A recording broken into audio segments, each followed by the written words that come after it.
আসসালামু আলাইকুম রহমতুল্লাহ। কেমন আছেন সবাই আপনারা? অনেকদিন পরে আমাদের পেজ থেকে লাইভে আসলাম। মূলত আমাদের এটা পেইড কোর্সের ক্লাস, তো ভাবলাম যেহেতু আমরা কোর্সের শেষের দিকে চলে আসছি এবং বিসিএস এর 47তম বিসিএস এর সার্কুলার হয়ে গেছে, বিসিএস এর জন্য সব থেকে গুরুত্বপূর্ণ একটা টপিকের আমরা ক্লাস করতেছি। এই জন্য আমরা সম্ভাব্যতার আজকের ক্লাসটা সবার সুবিধার্থে আমাদের পেজ থেকে ওপেনলি নেওয়ার চেষ্টা করতেছি। তো আশা করি সবাই একটু সহযোগিতা করবেন, আমাদের আজকের লাইভ ক্লাসটা একটু শেয়ার দিয়ে দিবেন। আমরা আজকের লাইভ ক্লাসে সম্ভাব্যতার আমাদের খায়রুস বেসিক ম্যাথ বই থেকে 851 নম্বর পৃষ্ঠা, পদ্ধতি 6। ঠিক আছে, আপনারা দেখতে পাচ্ছেন বল সংক্রান্ত সম্ভাব্যতার প্রশ্ন। এখান থেকে কিন্তু নিয়মিত প্রশ্ন আসে, শুধু বিসিএস না, বিসিএস সহ অন্যান্য যে কোনো পরীক্ষায়, এবং এছাড়াও সংখ্যা জাতীয় প্রশ্ন যেগুলো আছে সম্ভাব্যতার, এই প্রশ্নগুলোর সমাধান শিখব। আপনারা অনেকেই ইউটিউবে আমাদের সম্ভাব্যতার বেসিকের প্রথম ক্লাসটা দেখছেন, আশা করি এই ক্লাসটা আপনাদের অনেক কাজে লাগবে। ঠিক আছে, শারমিন সুলতানা অলরেডি বলছেন যে ইউটিউবে আজকে আপনার এই ক্লাসটা করলাম স্যার। হ্যাঁ, যে ক্লাসটা ইউটিউবে করছেন পার্ট 1 ছিল, ওইটা প্রথমের বেসিক আলোচনাগুলো কেমন লেগেছিল সেই ক্লাসটা? শারমিন সুলতানা আপনি একটু জানাবেন কে কোথা থেকে আমাদের এই ক্লাসটাতে জয়েন করতেছেন, তারা একটু জানাইতে পারেন। আমরা একটু দেখি কোথা থেকে লোকজন বেশি জয়েন করতেছেন। আর আপনার এলাকায় ঠান্ডা কেমন পড়ছে এখন?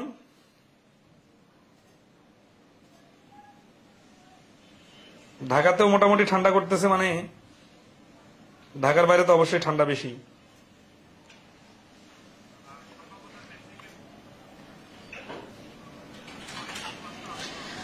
সম্ভাব্যতার এই টপিকটাতে আপনাদের কার কিরকম সমস্যা আছে? অনেকে এই বিন্যাস, সমাবেশ, সম্ভাব্যতা, অসমতা এই 4টা টপিকে কঠিন মনে করে, অথচ বিসিএস এর পরীক্ষা দেওয়ার ক্ষেত্রে খেয়াল করবেন পুরো পাটিগণিত পড়ে 3 নাম্বার, আর এই 4টা টপিক পড়লে 3 নাম্বার, এবং এখানে নিয়মিত কিছু নিয়ম থেকেই প্রশ্ন আসে। যদিও টপিক 4টা থেকে অনেক ধরনের প্রশ্ন করার সুযোগ আছে, বাট বিসিএস এর পরীক্ষায় তো অনেক জটিল বা ডিপ প্রশ্ন আসে না। এভারেজ যেগুলো না জানলেই নয়, এই প্রশ্নগুলাই বারবার আসে। ঠিক আছে, তো আমরা শুরু করতে পারি নাকি? আচ্ছা, তাহলে আমরা শুরু করতেছি। হ্যাঁ,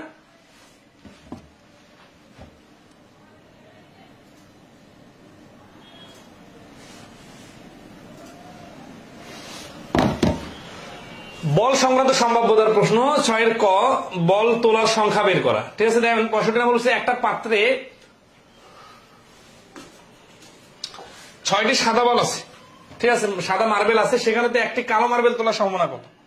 যদি কোথাও সাদা মার্বেল থাকে সেখান থেকে তো কালো মার্বেল তোলা সম্ভব না, তাহলে এখানে সম্ভাব্যতা হবে 0। ঠিক আছে, মানে কালো মার্বেল তোলা সম্ভব না, কারণ যেহেতু সবগুলো মার্বেল হচ্ছে সাদা মার্বেল। ওকে, নেক্সট আসি। 66 নাম্বার বলতেছে যে আমাদের বইয়ের সিরিয়াল নাম্বার অনুযায়ী কিন্তু আমরা আমাদের পেইড কোর্সের এই ক্লাসগুলো নিয়ে থাকি। তো যাদের কাছে বই আছে তারা বই বের করে আমাদের সিরিয়াল ধরে ধরে এই ক্লাসগুলো করতে পারেন। ঠিক আছে,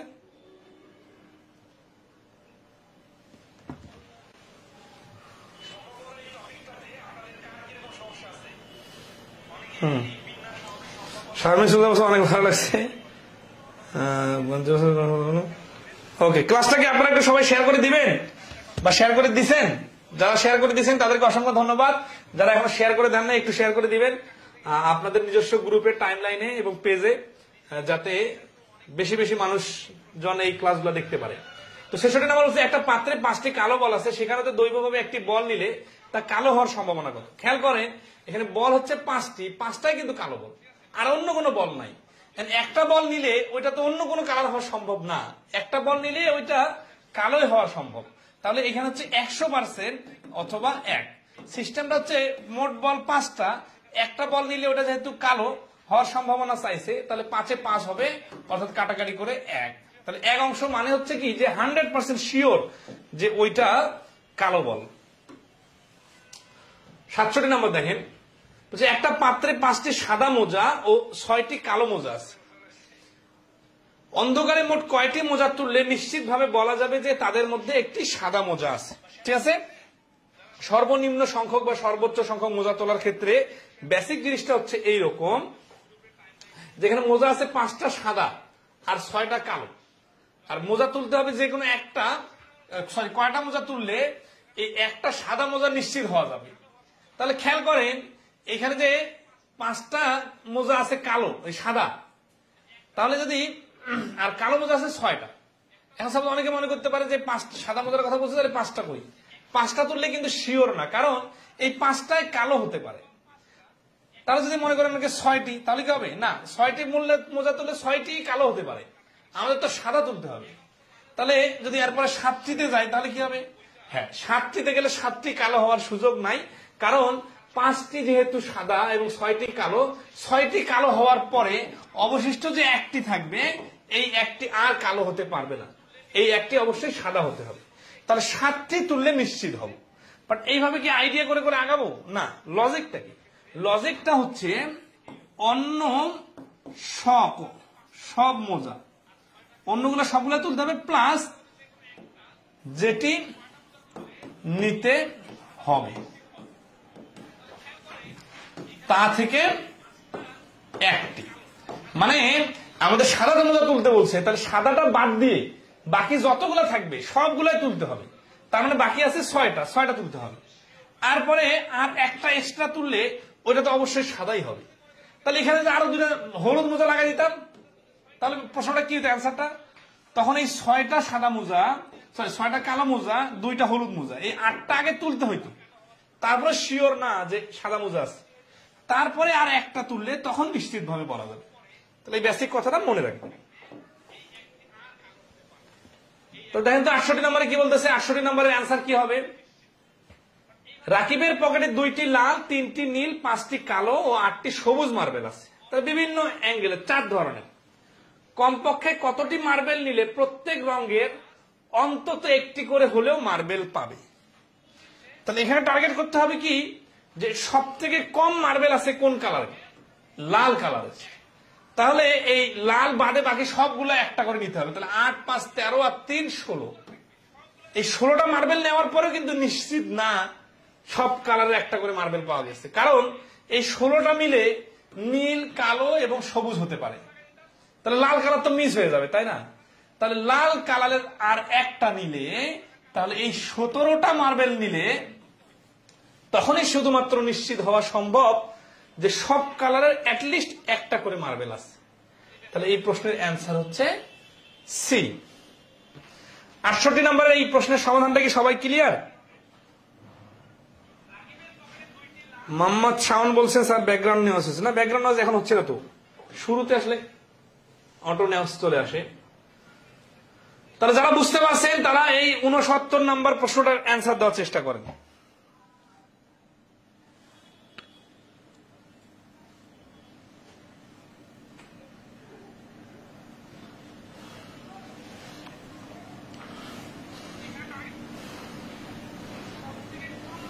হ্যাঁ, এগুলো ইজি ইনশাল্লাহ।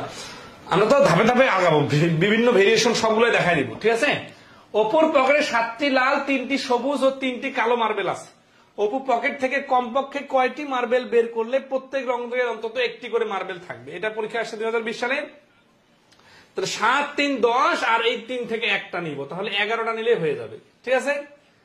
70 নম্বর কি বলছে? পাপিয়ার পকেটে 16টি মার্বেল আছে, যার মধ্যে 8টি লাল, 4টি সবুজ ও 4টি নীল। প্রত্যেক রঙের একটি করে মার্বেল পেতে তাকে কমপক্ষে কতটি মার্বেল নিতে হবে? তাহলে এখানে কিন্তু আগেরটার সাথে মিল আছে। আচ্ছা, 71 নম্বর কি বলছে? একটা ঝুড়িতে 6টা আপেল ও 3টে কমলা আছে। আপেল 6টা আর কমলা 3টা। কমপক্ষে একটি কমলা পেতে কতগুলো ফল তুলতে হবে? বলেন তো, এটা খুব সহজ অ্যান্সার, সবাই অ্যান্সার দেওয়ার চেষ্টা করবেন। এই 71 নম্বর প্রশ্নটার অ্যান্সার কত? সবাই একটু রেসপন্স করেন।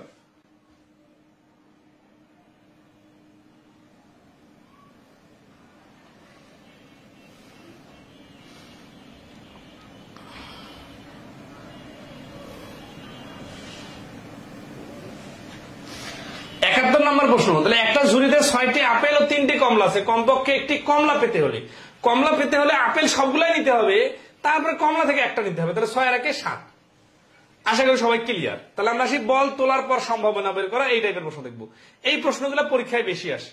আগে যেগুলো করলাম ওগুলো খুব বেশি আসে না, তবে জানা থাকার দরকার আছে, ঠিক আছে? আপনাদের কাজ হচ্ছে ম্যাথ শেখার ক্ষেত্রে প্রত্যেক আইটেম নিয়ে অ্যাটলিস্ট একটা দুটা তিনটা করে অঙ্ক করবেন, যাতে ওই কোনো আইটেম মিসিং না থাকে, বুঝছেন? আচ্ছা, এই তো সবাই অ্যান্সার সঠিক দিচ্ছেন। তাহলে আমরা সেই 6 খতে বলছে বল তোলার পর সম্ভাবনা বের করা। 72 নম্বর বলতেছে যে একটা পাত্রে 4টি লাল, 5টি সবুজ ও 6টি নীল কলম আছে। ওই পাত্র হতে একটি কলম নেওয়া হলে তা সবুজ হবার সম্ভাবনা কত? তাহলে আমাদের কি বলছে? সবুজ হবার সম্ভাবনা। তাহলে আমাদের সবুজ আছে কতটা? 5টা। তাহলে মোট বল কতটা? আমরা জানি সম্ভাব্যতার ক্ষেত্রে কি হয়, মোটটা নিচে লিখতে হয়। 4টি লাল, 5টি সবুজ আর 6টি নীল, 5 6 11 4 15। আর সবুজ কতটা? সবুজ হচ্ছে 5টা। তাহলে সম্ভাবনা কতটা সবুজ হওয়ার সম্ভাবনা?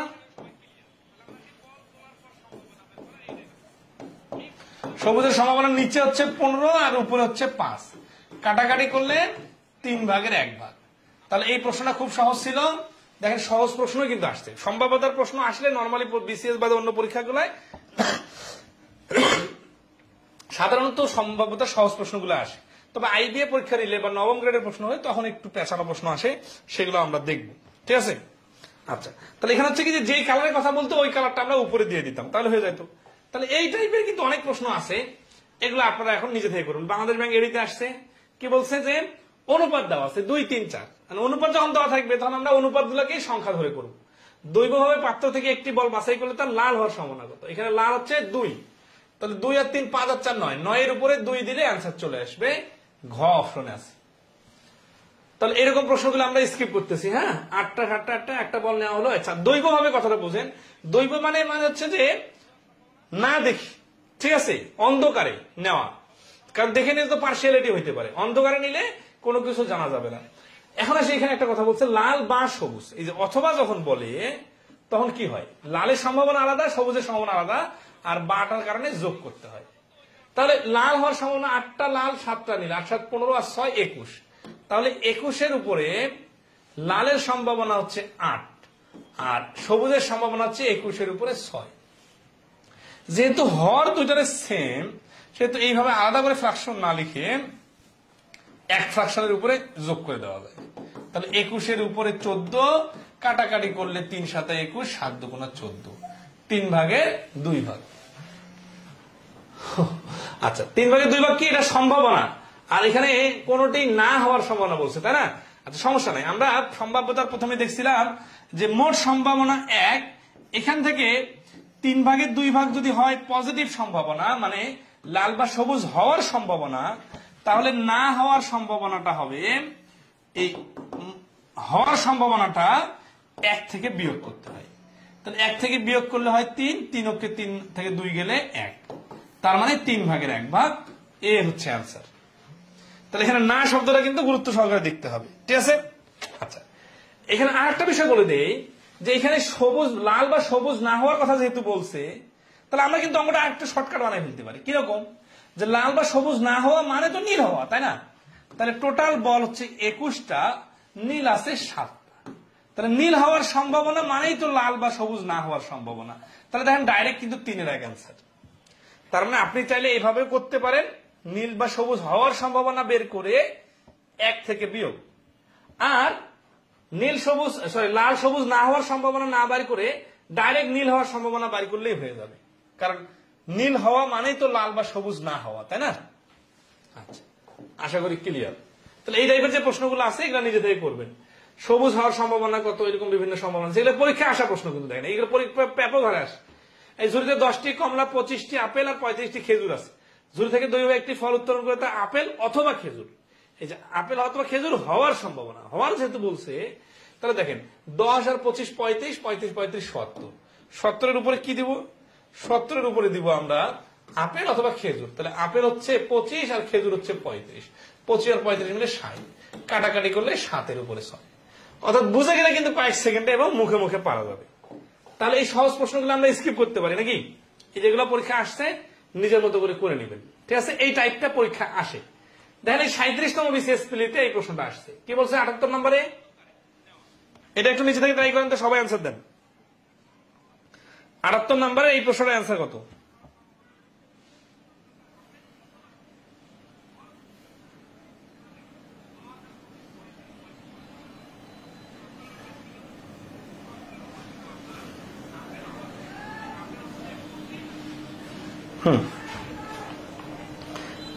এই প্রশ্নের অ্যান্সার কত? 37 নম্বর বিশেষ থেকে বলছে একটা থলিতে 6টি নীল বল, 8টি সাদা বল এবং 10টি কালো বল আছে। নীল, সাদা আর কালো দ্বৈবভাবে একটি বল তুললে সেটি সাদা না হবার সম্ভাবনা কত? এই যে সাদা না হবার সম্ভাবনা মানে কি? অন্য যে 2 প্রকারের আছে সেই 2 প্রকারের হওয়ার সম্ভাবনা। ঠিক আছে, আচ্ছা তাহলে এটা কিভাবে করা যাবে? এটা 2 ভাবে করা যাবে। একটা হচ্ছে সাদা না হওয়ার সম্ভাবনা, বলছি আমরা সাদা হওয়ার সম্ভাবনাকে বাড়ি করবো, তারপরে 1 থেকে বিয়োগ করে দিব। ঠিক আছে, তাহলে 6 আর 8 14 আর 10 24, 24 উপরে কি হচ্ছে সাদা না হওয়ার, সেটি সাদা না হওয়ার, তাহলে সাদা হওয়ার সম্ভাবনা হচ্ছে 8। তাহলে 1 থেকে সাদা হওয়ার সম্ভাবনা বাদ দিলে সাদা না হওয়ার সম্ভাবনা বাড়ে। 3 এর উপরে 1, 1 থেকে 3 এর উপরে 1 বাদ দিলে 3 এর উপরে 2। অথবা আরেকভাবে করা যায় 24টা বল, সাদা না হওয়া মানে নীল অথবা কালো হওয়া, তাহলে 6 আর 10 মিলে 16। এই যে কাটাকাটি করলে 3 এর 2। তাহলে এভাবেও করা যায়, আবার এইভাবেও করা যায়। তো যেহেতু এগুলো সোজা আছে, এগুলো আমরা মোটামুটি সবগুলো স্কিপ করে এখন ভিন্ন গুলোতে যাবো। ঠিক আছে, 79 নম্বরও একই, 80 নম্বরও একটা। এই যে একটা বল তোলা আছে, খেয়াল করেন খুব সিরিয়াসলি, যে এইরকম প্রশ্নগুলো তখনই সহজে সমাধান করা যায় যখন একটা মাত্র বল তোলার কথা বলে।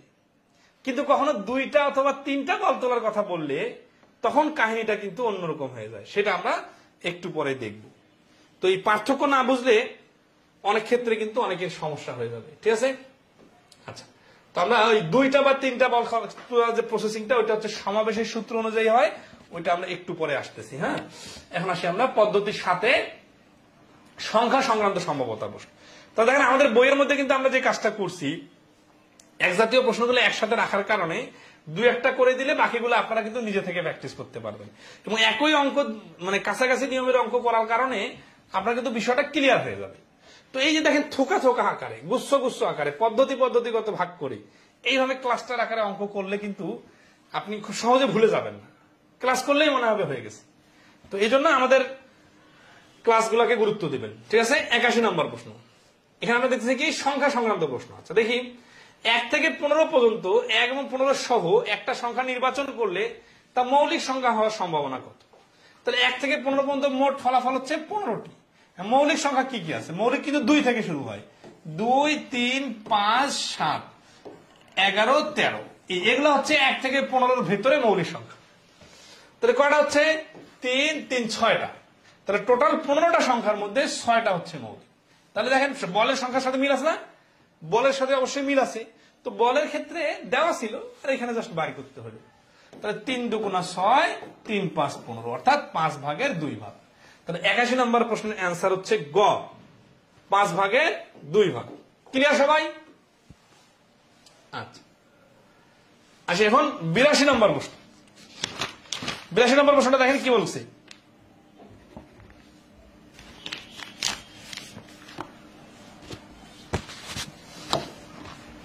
বলছে যে 9টি কাগজের টুকরায় 1 থেকে 9 পর্যন্ত ধারাবাহিক সংখ্যাগুলো লেখার পর একটি টুপিতে রাখা হলো।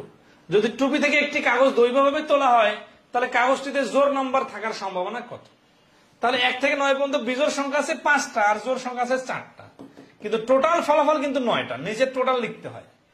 আর তাহলে জোড় সংখ্যা হচ্ছে 4টা, তাহলে 9 এর উপরে 4। দেখেন যত টুপির কাহিনী বলুক, কাগজের কাহিনী বলুক, বা যে কোনো ভাবে বানাই বলুক, প্রসেসিং কিন্তু সেম। তো এই জন্য জটিল ভাবার সুযোগ নাই। এই যে পরের 83 নম্বর প্রশ্ন, এগুলাও কাছাকাছি, হ্যাঁ স্কিপ করতেছি। 38 নম্বর বিসিএসপিতে এই 84 নম্বর প্রশ্নটা আসছিল। তো আমরা কি বিসিএসপি পরীক্ষায় আসার পরে এই প্রশ্ন সমাধান করে দিতেছি, নাকি এর অনেক আগে থেকেই আমরা এই ধরনের প্রশ্নগুলো সমাধান করতেছি? তো যখন আমরা বিষয়গুলো জানা থাকবে, তাহলে যারা পরীক্ষা আমাদের বই পড়ে গেছে তারা কিন্তু আগে থেকে এই টাইপের প্রশ্নগুলো জানে। তো 30 থেকে 40 পর্যন্ত সংখ্যা থেকে যে কোনো একটিকে ইচ্ছে মতো নিলে সেই সংখ্যাটি মৌলিক অথবা 5-এর গুণিত হওয়ার সম্ভাবনা কত? এই যে অথবা শব্দটা আসলে কি হয়, এটা আমরা কিন্তু বলের প্রশ্নগুলোতে দেখছিলাম। ঠিক আছে, আচ্ছা এখন এখানে একটা কনফিউশন তৈরি হবে, 30 এবং 40 পর্যন্ত যে বলছে 30-40 সহ নিব নাকি বাদ দিয়ে নিব? তো দেখেন নর্মালি 31 থেকে 40 পর্যন্ত একটা দশক, মানে এটা 10টা সংখ্যা আছে, তাহলে 30 থেকে নিলে 11টা সংখ্যা। এই যে ফ্র্যাকশনের নিচে 11 দেখে আমরা বুঝতেছি এখানে 11টা সংখ্যায় নেওয়া হয়েছে। ঠিক আছে, আচ্ছা এখন আসি আমরা যে এক থেকে ইচ্ছা মতো নিলে সেই সংখ্যাটি মৌলিক অথবা 5-এর গুণিতক। মৌলিক তাহলে এই 30 থেকে 40 পর্যন্ত মৌলিক সংখ্যা কোনগুলা? 31 মৌলিক, 33 কিন্তু মৌলিক না, 35 মৌলিক না, 37 মৌলিক।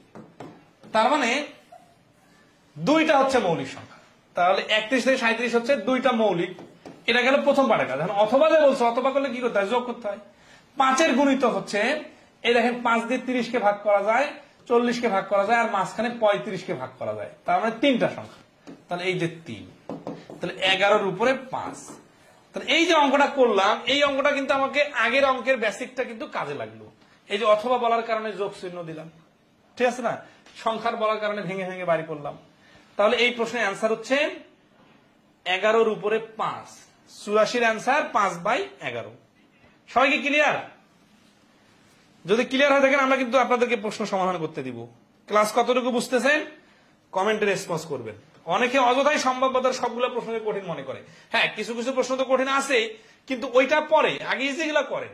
যারা হচ্ছে যে মানে কঠিন মনে করেন তারা কিন্তু দেখেন ওই 2-1টা কঠিনে আটকে থাকেন। দেখেন তো এগুলো পরীক্ষা আসছে না নিয়মিত? 85 নাম্বার কি বলতেছে? 1 থেকে 100 পর্যন্ত সংখ্যাগুলো থেকে ইচ্ছা মতো একটি সংখ্যা নিলে তা বর্গ সংখ্যা হওয়ার সম্ভাবনা কত? বর্গ সংখ্যা মানে কি? বর্গ সংখ্যা মানে হচ্ছে 1-এর উপরে স্কোয়ার দিলে 1 হয়, এটা বর্গ সংখ্যা। 5-এর উপরে স্কোয়ার দিলে 25 হয়, এটা বর্গ সংখ্যা। তাহলে আমরা দেখবো 1 থেকে 100 পর্যন্ত টোটাল সংখ্যা হচ্ছে কতটা? টোটাল সংখ্যা কিন্তু 100। বর্গ সংখ্যা কোনগুলা?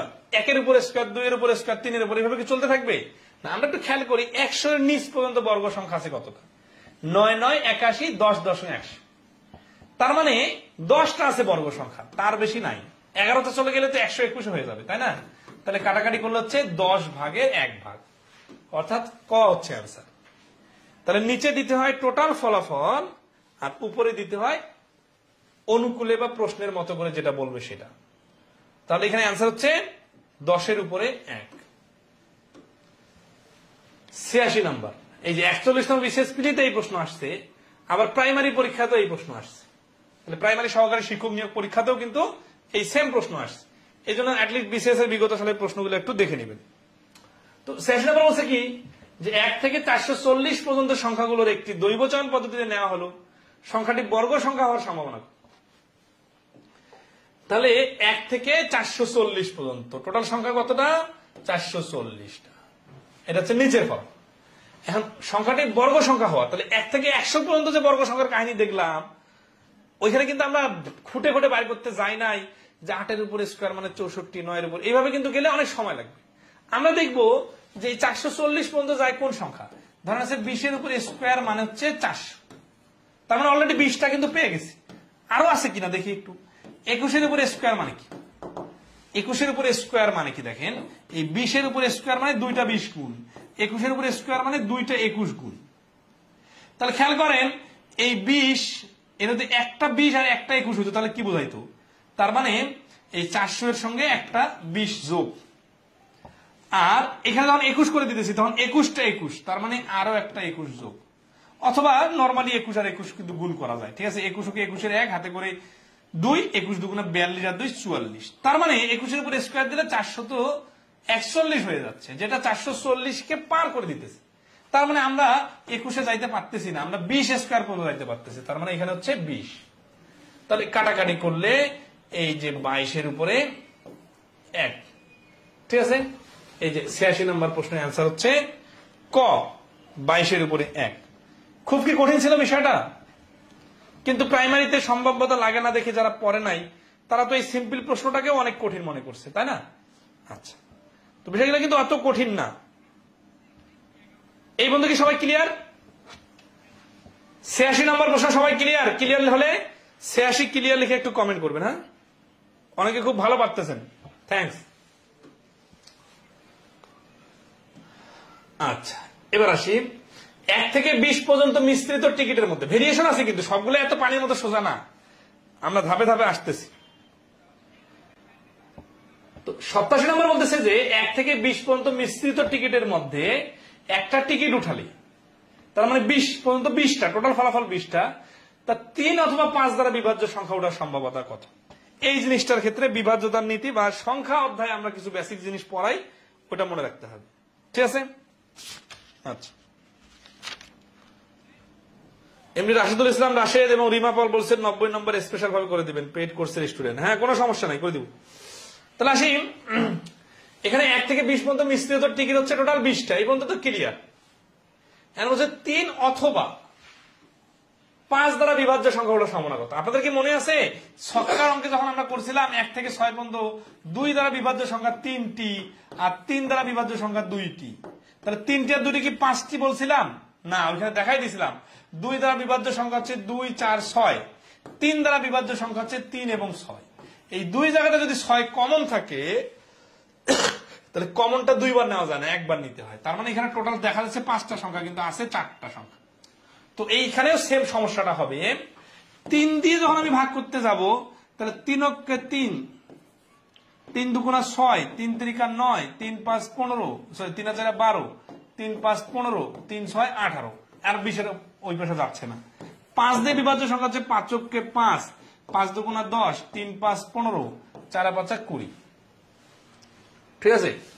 তো এই দেখেন এখানে 3 3 6টা আর এখানে হচ্ছে 4টা, তাহলে 6 4 10টা মনে হচ্ছে না সংখ্যা?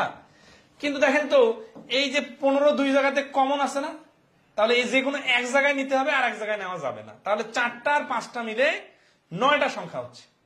তাহলে অ্যান্সারটা হবে 20 এর উপরে 9, 20 এর উপরে 10 দেওয়া যাবে না।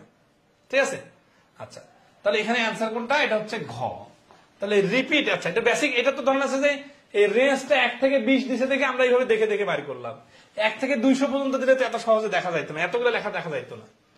তখন লজিকটা হচ্ছে কি, 3 দ্বারা বিভাজ্য সংখ্যা, 5 দ্বারা বিভাজ্য সংখ্যা, এগুলো আমরা নর্মালি বাই করব। এরপরে 3 আর 5 এর লসাগু হচ্ছে 15, তাহলে 15 দ্বারা বিভাজ্য সংখ্যা বাই করব।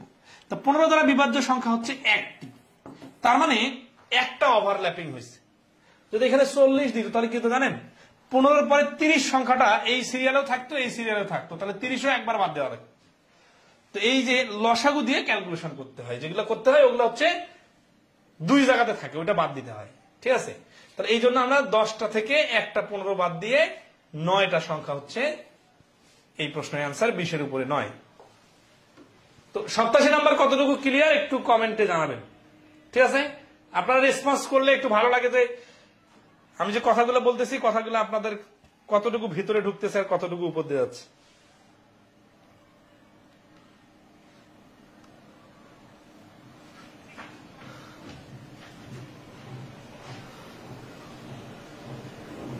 ওকে, তাহলে আমরা নেক্সট প্রশ্ন দেখি। হ্যাঁ, 88 নাম্বার কি বলতেছে? 1 হতে 200 পর্যন্ত স্বাভাবিক সংখ্যাগুলোর মধ্যে হতে নিরপেক্ষভাবে যে কোনো একটিকে বাছাই করলে সেই সংখ্যার মধ্যে 3 অথবা 7 গুণিত হওয়ার সম্ভাবনা কত? এই প্রশ্নটাতে আপনারা হয়তো মনে করবেন যে আগের মতোই তো, হ্যাঁ, কিন্তু ওই প্রসেসিংটা ফলো রাখতে হবে। 3 দ্বারা বিভাজ্য এবং 7 দ্বারা বিভাজ্য যদি কমন সংখ্যা আসে তাহলে ওইটা বাদ দিতে হবে। ঠিক আছে? আচ্ছা, তাহলে সেই 1 হতে 200 পর্যন্ত স্বাভাবিক সংখ্যাগুলোর মধ্যে হতে নিরপেক্ষ একটি বাছাই নিলে 3। আচ্ছা, 3 দ্বারা বিভাজ্য সংখ্যা কতটা? এগুলো কিন্তু সংখ্যা অধ্যায়ও বেসিক করে নিতে হবে। এখানে জাস্ট প্রবাবিলিটি কথাটা লাগাই দিছে, প্রবাবিলিটি না লাগাই দিলেও কিন্তু প্রশ্ন বানানো যাইতো। তো যাই হোক, 3 দ্বারা বিভাজ্য সংখ্যা হচ্ছে 1 থেকে 200 মধ্যে, সিস্টেম হচ্ছে 200 কে 3 দ্বারা ভাগ। তাহলে 3 6 18, 2 20, 3 6 18, মানে 66টা। ঠিক আছে? এরপর আসে, আচ্ছা কিভাবে বুঝলাম এটা? তাহলে 3 অক্ষে 3, এই যে 1 দ্বারা গুণ, 2 দ্বারা গুণ, 3 দ্বারা গুণ, এইভাবে 66 দিয়ে গুণ করলে এই 198 পর্যন্ত হবে। এইটা হচ্ছে 3 দ্বারা বিভাজ্য সংখ্যা 66টা। এবার আসে 7 দ্বারা বিভাজ্য সংখ্যা কতটা? 7 দ্বারা 200 কে ভাগ করলে 7 দুগুণা 14, থাকতে 6 60, 7 8 56, 28টি। তাহলে এখন কি আমরা 66 প্লাস 28 দিয়ে দিব এটা অ্যান্সার? না, এখানে ম্যাজিক আছে। এখানে টার্নিং পয়েন্টটা দেখেন, 3 আর 7 এর লসাগু হচ্ছে 21। 21 দ্বারা বিভাজ্য সংখ্যা কতটা? 21 দ্বারা বিভাজ্য সংখ্যা হচ্ছে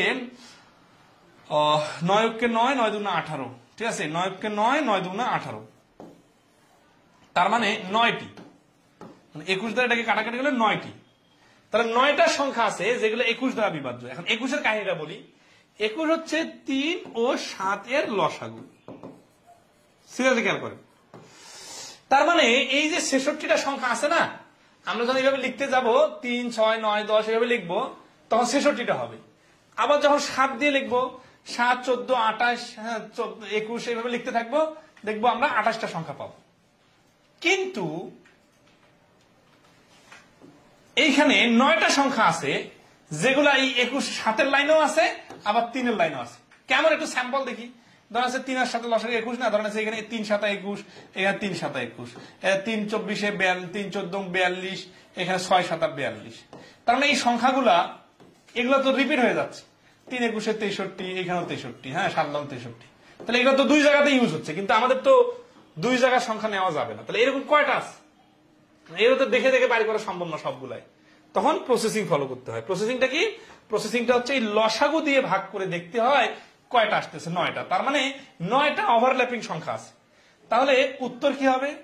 উত্তর হবে এই যে 1 থেকে 200 পর্যন্ত টোটাল সংখ্যা হচ্ছে 200টা, 3 দ্বারা সংখ্যা বিভাজ্য 66টা, আর 7 দ্বারা বিভাজ্য 28টা। এখান থেকে ওভারল্যাপিং 9টা। এখন এটা আলাদাভাবে হিসাব করে বাইর করা যায়, এখানে ডাইরেক্ট করা যায়। তাহলে 28 থেকে 9 চলে গেলে থাকে 19, 19 66 থেকে 1 নিলে হচ্ছে 20, 20 আর 65 মিলে হচ্ছে 85। তাহলে উপরে 85, নিচে হচ্ছে 200। 5 17 85, 5 40 200, 40 উপরে 17। এটা হচ্ছে কতে আছে। তাহলে এখানে এই 21 দ্বারা বিভাজ্য সংখ্যা 9টা। এইটার বোঝাইতে যে বেসিক কথাগুলো বললাম, সেই বেসিক কথাগুলো ক্লিয়ার কিনা একটু কমেন্টে রেসপন্স করবেন। ঠিক আছে, সবাই কি ক্লিয়ার? আচ্ছা, যদি ক্লিয়ার হয়ে থাকেন তাহলে আমরা নেক্সটে আসবো। এবং এই যে কনসেপচুয়াল কথাগুলো বললাম, এটা শুধু প্রবাবিলিটির অঙ্কে না, আপনাদের সংখ্যার বিভাজ্যতার অঙ্কেও কিন্তু কাজে লাগবে। এবং এই জায়গাতে মিস্টেক হওয়ার চান্স কিন্তু ব্যাপক হারে আছে। ঠিক আছে, এটা অনেকে খালি চোখে দেখা পায় না, তো এই জন্য মিস্টেক করে। এই ধরনের প্রশ্নের কিন্তু ব্যাংকের পরীক্ষাতে দেখবেন অনেক বেশি ভেরিয়েশন আনা সম্ভব। ঠিক আছে, তো এই জন্য এই কনসেপচুয়াল বিষয়গুলোতে মিস্টেক করা যাবে না। ওকে, নেক্সট আসি। 89 নম্বর। এই দেখেন এখানে 1 2 3 50, এস এর যে কোনো একটি সংখ্যা 3 অথবা 5 এর গুণিত হওয়ার সম্ভাবনা নির্ণয় করো। 3 অথবা 5, তাহলে 3 দ্বারা বিভাজ্য সংখ্যা হচ্ছে 16টা, 5 দ্বারা বিভাজ্য সংখ্যা হচ্ছে 10টা, 16 আর 10 26। 3 আর 5 এর লসাগু হচ্ছে 15, 15 দ্বারা বিভাজ্য সংখ্যা হচ্ছে 3টা, 26 থেকে 3 বাদ দিলে 23। এই যে 50 এর উপর 23। এই যে আপনারা অনেকে অবাক হয়ে যান না যে কিভাবে দ্রুত অঙ্ক হয়। আসলে দ্রুত অঙ্ক হয় কখন বলেন তো? যখন আপনার পুরো প্রসেসিংটা মাথায় খেলে এবং আপনি ডিজিটের উপর মানে অনেক স্পিডে দৌড়াইতে পারেন, ডিজিট আপনার মাথায় কাজ করে দ্রুত, তখন কিন্তু আপনি পুরো প্রসেসিং একবারে ধরেন লিখিত আকারে করলে যেই যেই গল্পগুলা লিখতেন এই সবগুলো আপনার মাথায় আছে। শুধু আপনি টার্নিং পয়েন্ট গুলাকে ফোকাস করে আনসার দ্রুত বলতে পারবেন না। আপনি যদি এখানে এই বিভাজ্যতার বিষয় কি হবে, অথবা হলে যোগ হয় না গুণ হয়, তারপরে হচ্ছে যে এই ওভারল্যাপিং এর কারণে 3 5 এর লসাগু দিয়ে ভাগ করতে হবে কিনা, এটা যদি জানাই না থাকে, অথবা দায়সারা ভাবে একটা দুটা মাত্র অঙ্ক করেন, পুরো বেসিকটা ক্লিয়ার না থাকে, তখন আপনার কিন্তু সময়ও বেশি লাগে। তো এই যে সময় সেভ করার সব থেকে বড় সূত্র হচ্ছে শর্টকাট শেখানা। সময় সেভ করার সবথেকে বড় সূত্র হচ্ছে বেসিকটা ক্লিয়ার। এখন বেসিকটা ক্লিয়ার মানে কি? বেসিক বেসিক বেসিক বেসিক এত সবাই একই কথা বলে, প্র্যাকটিস প্র্যাকটিস প্র্যাকটিস বলে। কাহিনীটা কি? কাহিনীটা হচ্ছে যে আসলে এই ধরনের অঙ্কগুলার টার্নিং পয়েন্টটা কি, এটা ধরতে পারা। তো এটা ধরতে পারার জন্য আমাদের কোর্সে বা আমাদের ক্লাসগুলোতে বা আমাদের বইগুলোতে যে জিনিসটা দেখবেন সব থেকে ইম্পর্টেন্ট, সেটা হচ্ছে আমরা একই নিয়মের 2-3টা অঙ্ক পাশাপাশি দিচ্ছি। আপনি না বুঝে কোথায় যাবেন, কিন্তু হজবরল করে দিলে কিন্তু এই জিনিসটা আপনার মাথায় ঢুকতো কিন্তু বাইরে যাইতো। এরকম হয় না অনেক সময় পরীক্ষা হলে কোথায় যেন করছি, এটা যেন এরকম করে করতে হয়, তারপরে শেষের অংশটা মনে নাই। এটা কেন হয়? কারণ আপনি লাইফে একটাই ওই নিয়মের অঙ্ক করছেন, কিন্তু একই সাথে যদি 3-4টা করেন, একটু ভেরিয়েশন দেখেন, তাহলে আপনি কিন্তু সহজে ভুলে যাবেন না। আর এই জন্য আপনাদের বেসিক ম্যাথটা নিজের প্রয়োজনে সংগ্রহ করা দরকার। আর যারা অনেক বেশি দুর্বল আছেন এবং ক্লাস করতে চান, তারা আমাদের পেইড কোর্সে যোগাযোগ করতে পারেন। হ্যাঁ, এখানে আমরা শেখাচ্ছি, এখানে মানে যে কোনো পরীক্ষা আপনার ক্লিয়ার হয়ে যাবে ইনশাল্লাহ। এই প্রশ্নটা দেখেন, সিজিডিএম অডিটরে 2022 সালে আসছে 90 নম্বর। নর্মালি এরকম ওপেন ক্লাসে বা মানে মজাদার ক্লাসে আমরা এগুলো অঙ্ক করে দেই না। কেন দেই না? কারণ হচ্ছে যে এত কঠিন প্রশ্ন সবাই নিতে পারে না। রিমা পাল একটা সুন্দর কথা বলছেন, 200-কে 3 দিয়ে ভাগ করলে 66.67 আসে। তাহলে কিভাবে বুঝবো 66 না 67 হবে? এইটা তো আপনার ওই ক্লাস 3-4 এর বাচ্চার মতো ভাগ হয়ে দশমিকের পরে সংখ্যা বেশি এইভাবে চিন্তা করা যাবে না। 1 থেকে 200 পর্যন্ত আপনাকে কিভাবে আগাইতে হবে একটু লজিকটা ধরা দিই। ধরেন আছে আপনি 3 দ্বারা বিভাজ্য সংখ্যা বাইর করতে গেলে এইভাবে আগাবেন। মনে করেন 200-কে 3 দিয়ে ভাগ করে 66 হবে না 67 হবে, এই কাহিনী তো আপনাকে বাইর করতে বলে নাই। আপনাকে বাইর করতে বলছে 3 দ্বারা বিভাজ্য সংখ্যা, আপনি একটা একটা লিখবেন। এখন আপনি আপনার হিসাবের সুবিধার্থে শর্টকাট করতে যে আবার যদি হজবরল করে ফেলেন তাহলে তো হবে না। আপনি করবেন 3-কে 3, তারপরে 6, 3 3 9, 3 4 12, 3 3 90, 3 60 180, ঠিক আছে। তারপরে 3 66 198। এই যে দেখেন এইখানে আপনি এরপরে দেখেন। এখন আসি এই যে 3 6 এগুলো লিখতেছি না, এগুলো আসলে কিভাবে ডেভেলপ হচ্ছে, জেনারেট হচ্ছে কি? আপনি নামতাটা পড়েন তো। 3-কে 3, 3 2 6, 3 3 9, ঠিক আছে। চল 3 30 90, ঠিক আছে। 3 60 80। এই 60 মানে কি? 60 মানে হচ্ছে 60 30 অলরেডি চলে আসছে। 3 66-তে 198, মানে প্রত্যেকবার কিন্তু আপনি 3 দ্বারা গুণ, 3 এর নামতাই কিন্তু পড়তেছেন। তাহলে 3 66-তে 198 হয়। এরপরে যখন আপনি 3 67-তে চলে যাবেন তখন তো আপনাকে এখানে 3 198 পরে 201-এ চলে যাইতে হবে। তখন তো আপনি লাইন ক্রস করে ফেলছেন, আপনার 200 লাইন। তাহলে তো আপনাকে 67-তে যাওয়াই যাবে না। তার মানে 66.99-ও যদি আসে তারপর আপনাকে মনে মনে মন কলা খেয়ে 67 ধরা যাবে না। না, আপনি যদি দশমিকের আর টাকার হিসাব করেন যে 50 পয়সা পার হলে 1 টাকা ধরতে হয়, ওই লজিক তো এখানে সাথে যায় না, ঠিক আছে। এই জন্য কিন্তু আমি এই কথাটা বলছিলাম, কিন্তু যখন দেখা দিয়েছিলাম যে নামতার আকারে চিন্তা করবেন, ঠিক আছে। তাহলে 66টা 3 পর্যন্ত নিলে 200 এর নিচে থাকে, এটা সমান্তর ধারার পদ সংখ্যার মতো করে চিন্তা করবেন। তাহলে এখানে দশমিকটা আসলে হু তো মিলাই দিবে না। এখানে তো 210 দিলে তো 370 210 মিলে যাইতো, কিন্তু এভাবে তো মিলাই দেওয়া থাকবে না, তাই না? তখন দশমিকের পরেরটা বাদ, কারণ ওইটা তো পুরাই নিতে গেলে আমাকে আমার 200 পার করে যাইতে হচ্ছে। 3 67 201 হয়, ওইদিকে তো যাওয়া যাবে না। এই জন্য এখানে দশমিকের পরের খেলাটা খেলা যাবে না। রিমা পল ক্লিয়ার কিনা বলেন?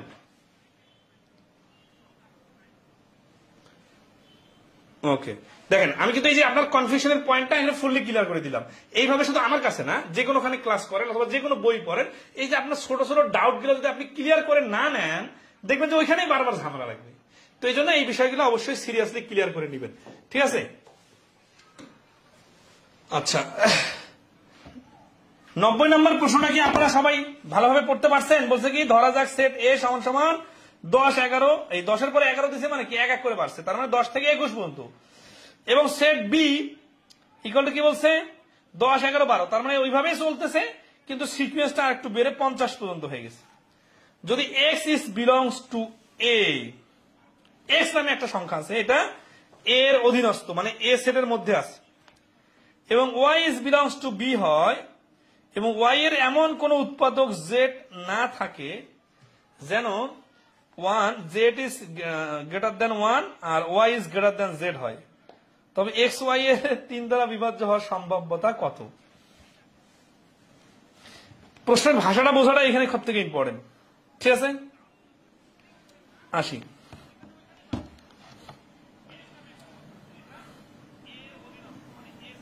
Y is belongs to b, এখানে বলছে কি যে ওয়াই ইজ জেড, ওয়াই এর যদি এমন কোন উৎপাদক জেড না থাকে। হ্যাঁ, রিমা বল কি ক্লিয়ার, ফুললি ক্লিয়ার আগের যে কথাটা বলছেন?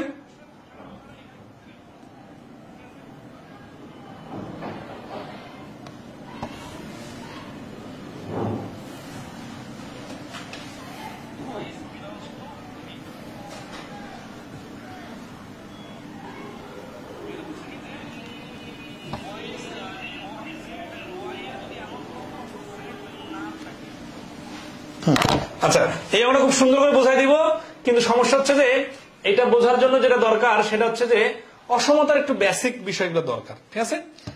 তো এটা আমরা অসমতা অধ্যায় এর পরের টপিকে কিন্তু আমরা অসমতা ক্লিয়ার করব।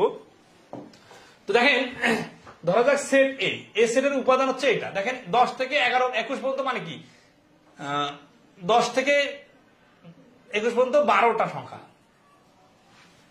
কিভাবে 21 থেকে 10 বাদ দিলে 11 আর 1 যোগ করলে 12 পদ সংখ্যা বাইর করার সিস্টেম অনুযায়ী, অথবা নরমালি গুনে গুনে করতে পারেন যে 11 থেকে 20 পর্যন্ত হচ্ছে 10টা, 10 11টা 21 মিলে 12টা।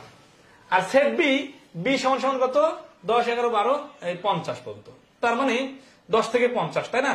তাহলে 50 থেকে 10 বাদ দিলে 40 আর একে 41টা, এখানে 41টা উপাদান আছে। ওকে, সমস্যা নেই। এখন আসি খুবই ইম্পর্টেন্ট বিষয়, এই যদি মানে শর্তগুলো খুব ইম্পর্টেন্ট।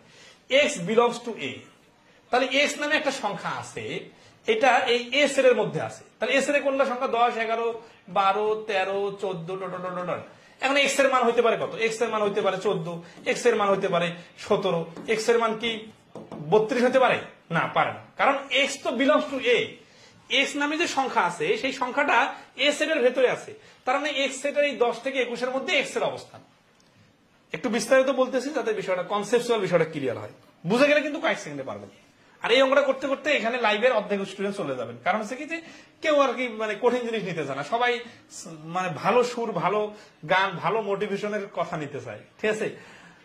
তো যাই হোক, সমস্যা নেই। এবং ওয়াই এর যদি এমন কোন উৎপাদক জেড না থাকে তাহলে দেখেন ওয়াই একটা সংখ্যা, এর উৎপাদক মানে কি ওয়াই এর আন্ডারে মানে কি ওয়াই এর আন্ডারে মানে বিষয়টা উৎপাদক জিনিসটা কি একটু বোঝাই। 12কে 3 দ্বারা ভাগ করা যায়, 4 দ্বারা ভাগ করা যায়, 2 দ্বারা ভাগ করা যায়, 6 দ্বারা ভাগ করা যায়, 1 দ্বারা ভাগ করা যায়, আবার 12 দ্বারা ভাগ করা যায়। তাহলে 12 এর উৎপাদক হচ্ছে এই সংখ্যাগুলা। তাহলে এই 12কে যদি আমরা ওয়াই মনে করি, তাহলে জেড সমান সমান কি? জেড সমান সমান হচ্ছে এমন সংখ্যা যেটা এই 1 2 3 4 6 12 হবে না, তার মানে জেড সমান সমান 5 হতে পারে। তাহলে উৎপাদক যদি না হয় তাহলে কি সমস্যা হবে? তাহলে হচ্ছে যে এই ওয়াই বাই জেড একটা ফ্র্যাকশন হবে, মানে ভাগ করা যাবে না। ধরা সে 12কে 5 দিয়ে তো ভাগ করা যাবে না, যদি 6 নেই তাহলে 6 দিয়ে তো 12কে ভাগ করা গেল, তার মানে কি? তার মানে জেড তো ওয়াই এর উৎপাদক হয়ে গেল। কিন্তু ওইখানে কি বলছে? বলছে ওয়াই এর যদি এমন কোন উৎপাদক জেড না থাকে, তার মানে জেড দ্বারা ওয়াই বিভাজ্য না। তার মানে ওয়াই এর মানটা কি দেখেন তো, ওয়াই এর মানটা হইতে পারে কত? 10 থেকে 50 পর্যন্ত যে কোনো সংখ্যা। ওয়াই এর মানটা কি? তাহলে দেখেন জেড হচ্ছে উৎপাদক হবে না, সিরিয়াসলি খেয়াল করেন, উৎপাদক হবে না, জেড কিন্তু উৎপাদক না। আচ্ছা, তাহলে এই ওয়াই এর মানটা 10 থেকে 50 এর মধ্যে যে কোনো সংখ্যা। এখন যদি সাপোজ ওয়াই এর মান যদি 50 আমি নেই, হতে পারে ওয়াই এর মান 50, কারণ এখানে তো বলছে যে ওয়াই হচ্ছে বিলংস টু বি, বি সেটের মধ্যে যা যা আছে এগুলা ওয়াই এর মান হইতে পারে। তাহলে ওয়াই এর মান নিলাম 50। এখন 50 কে তো ভাঙা যায়, তাই না? 5 10 50 ভাঙা যায় না? তাহলে জেড এর মান যদি 5 হয় তাহলে এই শর্তটা তো পূরণ হইল না। তাহলে ওয়াই এর মানটা এমন একটা বেখাপ্পা সংখ্যা হবে যেটাকে জেড দিয়ে ভাগ করা যাবে না। আরো কথা আছে থাকে যেন, এখন জেড আর ওয়াই এর রিলেশনটা বলতেছে জেড ইজ গ্রেটার দ্যান 1। এই জেড ইজ গ্রেটার দ্যান 1 মানে কি? 1 মানে জেড এর মানটা হইতে পারে 2 3 4 5 6 7 8 10 যাই হয় হোক, ঠিক আছে? আর ওয়াই আবার জেড এর থেকে বড়, তাহলে ওয়াই এর মান কি হবে? ওয়াই এর মান তো এর মধ্যে যে কোনো একটা হবে। এখন আসি, এই যে 3টা কন্ডিশন বললাম ওয়াই এর সাথে জেড এর রিলেশনটা, জেড এর মানটা 1 এর থেকে বড়, তার মানে জেড এর মানটা হইতে পারে এগুলা। এখন জেড এর মান যদি এগুলা হয় তাহলে ওয়াই এর মান কি হইতে পারবে না? দেখেন 2 দ্বারা ভাগ করা যায় 4 কে, ওয়াই এর মান 4 হইতে পারবে না। তো ওয়াই এর মান 4 হলে কি সমস্যা? ওয়াই এর মান 4 হলে ওয়াই জেড এর মানে ওয়াই এর একটা উৎপাদক হয়ে যাচ্ছে জেড, কিন্তু আমাদের তো কন্ডিশনগুলো বলছে কি যে ওয়াই এর উৎপাদক জেড হইতে পারবে না, তার মানে জেড এর কোনো কিছু দিয়ে ওয়াই কে ভাগ করা যাবে না। তাহলে ওয়াই এর মানটা কি হইতে পারে? আমি একটা সংখ্যা বার করি 10 এর, এই 11 সংখ্যাটা নেই, 11 ওয়াই এর মান হইতে পারবে। কথাটা কি বুঝতেছেন? কেন 11 হইতে পারবে ওয়াই এর মান? কারণ ওয়াই এর মান এমন একটা সংখ্যা যাকে ভাঙায় যায় না। ভাঙা যেহেতু যায় না, তাহলে তো ওর কোনো উৎপাদক জেড থাকতে পারবে না। তাহলে এখানে বলতে পারি না যে ওয়াই ইকুয়াল একটা মৌলিক সংখ্যা হইতে পারে। কারণ কি? মৌলিক সংখ্যা বাদে বাকি যে কোনো সংখ্যা এই 10 থেকে 50 এর মধ্যে যে কোনো সংখ্যা নিলে তো আর উৎপাদক বাইর হচ্ছে, আর উৎপাদক বাইর হলে তো ওটা জেড এর মান হয়ে যাচ্ছে, তাহলে তো ওটা জেডটা ওয়াই এর উৎপাদক হয়ে যাচ্ছে, কিন্তু জেড এর ওয়াই এর তো উৎপাদক হইতে পারবে না, এটা প্রশ্নে বলা আছে। তাহলে ওয়াই সমান সমান একটা মৌলিক সংখ্যা, ঠিক আছে? আচ্ছা, খুব সিরিয়াসলি এই পর্যন্ত আমরা কিন্তু ক্লিয়ার। প্রথমে এক্স এর, এখন ধ্যান আছে এতগুলো কথা একসাথে মাথায় নিলে আপনার মাথা গরম হয়ে যাবে, কিন্তু ধাপে ধাপে যদি নেই যে এক্স এর মানটা এই 12টা সংখ্যা হবে, ওয়াই এর মানটা বি এর মধ্যে 41টা সংখ্যা হইতে পারে, কিন্তু ওয়াই যেহেতু জেড যেহেতু ওয়াই এর উৎপাদক না, আবার জেড এর মান 1 এর থেকে বড়, এই কারণে আমরা দেখতেছি যে ওয়াই হচ্ছে একটা মৌলিক সংখ্যা। এই পর্যন্ত আমরা সামারিতে পৌঁছাইলাম যে এক্স এর মান এখান থেকে যে কোনো কিছু হইতে পারে, আর ওয়াই এর মান হচ্ছে একটা মৌলিক সংখ্যা, আর এক্স হচ্ছে এই 10 থেকে 21-এর মধ্যে এই 12টা সংখ্যার যে কোনোটা হইতে পারে। এখন আসি, তবে এক্স ওয়াই, তাহলে এক্স আর ওয়াই যদি গুণ করি তাহলে কি হবে বলতো? তাহলে এক্স এর মান নিলাম 10 আর ওয়াই এর মান নিলাম 11 অথবা 19 অথবা 37, কারণ 50-এর মধ্যে থেকে যে কোনো, তার মানে ওয়াই হচ্ছে একটা মৌলিক সংখ্যা আর এক্স এর মান যে কোনো কিছু হইতে পারে। এখন 3 দ্বারা বিভাজ্য হওয়ার সম্ভাব্যতা কত? এক্স ওয়াই সংখ্যাটা 3 দ্বারা বিভাজ্য হওয়ার সম্ভাব্যতা কত? তাহলে এক্স ওয়াই এর সমান সমান মান কতগুলো হইতে পারে? যেহেতু এক্স এর মান 12টা হইতে পারে, তাহলে এই 12টার সাথে ওয়াই এর মান যেটাই লাগাই দেন দেন না কি সমস্যা নাই, তাহলে মোট ফলাফল হইতে পারে 12টা। কেন বুঝতেছেন? কারণ 10-এর সাথে গুণ, 11-এর সাথে গুণ, এইভাবে, ঠিক আছে? আর 3 দ্বারা বিভাজ্য হওয়ার সম্ভাবনাটা খেয়াল করেন, যে এখানে যেহেতু এই পাশের ওয়াই এর মানটা মৌলিক সংখ্যা, তাহলে এটা তো কোনোভাবে 3 দ্বারা বিভাজ্য হবেই না। তাহলে এক্স এর মানটা 3 দ্বারা বিভাজ্য হওয়ার সুযোগ যতটুকু আছে, এক্স ওয়াই কেও 3 দ্বারা ভাগ করার সুযোগ ততটুকুই আছে। তাহলে এক্স এর এই 10 মানটা নিলে একে তো 5 গুণন 2 আকারে ভাগ করা যায়, 3 দিয়ে ভাগ করা যাচ্ছে না, এটা হচ্ছে না। তাহলে দেখি আমরা 10 থেকে 21 পর্যন্ত যে 12টা সংখ্যা আছে না, এই 12টা সংখ্যার মধ্যে 3 দ্বারা বিভাজ্য সংখ্যা কোনটা? 3 দ্বারা বিভাজ্য সংখ্যা আছে 12, ঠিক আছে? 3 দ্বারা ভাগ করলে হয়ে যায়, 3 আর 4 12, 4টা আর লিখে দেই, 3 4 12, 3 5 15, 3 6 18, 3 7 21, মানে এই 21। এই যে 4টা সংখ্যা আছে, এইগুলা যখন এক্স এর মান আমি নিব, তখন এটা এক্সটা 3 দ্বারা বিভাজ্য হবে, আর এক্স যখন 3 দ্বারা বিভাজ্য হবে তখন এক্স ওয়াইও 3 দ্বারা বিভাজ্য হবে। তাহলে মোট সংখ্যা 12টি, 3 দ্বারা বিভাজ্য 4টি, অতএব সম্ভাবনা হবে কত? এর নিচে 12, উপরে 4, কাটাকাটি করলে হচ্ছে 3-এর 1। তাহলে এই প্রশ্নের অ্যান্সার হচ্ছে 3 ভাগের 1 ভাগ। কার কার মাথার উপর দিয়ে গেছে আর কার কার মাথায় ঢুকছে একটু বলতে পারেন কোথায় কোথায় সমস্যা। মৌলিক সংখ্যার মতো নির্দিষ্ট সীমার ভিতর পর্যন্ত সংখ্যা নিতে হবে। হ্যাঁ, মাথার উপর দিয়ে গেল, মাথার উপর দিয়ে যাওয়ার মতো জিনিসের, কিন্তু ধাপগুলো একটু আবার রিপিট করে দিই। ধাপগুলো হচ্ছে এখানে এক্স এর মানটা কিন্তু আলাদা, এক্স এর সাথে লজিক কোনো সমস্যা নেই। এর মধ্যে মানে এ সেটের মধ্যে যে 12টা সংখ্যা আছে, এগুলো যে কোনোটা এক্স এর মান হইতে পারে, এক্স এর কোনো শর্ত দেওয়া নাই। কিন্তু ওয়াই এর ক্ষেত্রে শর্তটা দিছে কি, যে বি সেটের মানগুলো ওয়াই এর মধ্যে হবে, কিন্তু ওয়াইটা জেড আর 1 এর কথা না নিয়ে হবে, ওয়াইটা মৌলিক সংখ্যা হইতে হবে। এই মৌলিক সংখ্যার জন্য কিন্তু এই জেড ইজ গ্রেটার দ্যান 1, আবার y is greater than z, এই ভাষাটা ভেঙে ভেঙে তো অলরেডি বোঝাইছি। সামারাইজ যদি করি আমরা, ওয়াই হচ্ছে একটা মৌলিক সংখ্যা হবে, এই বন্ধ ক্লিয়ার।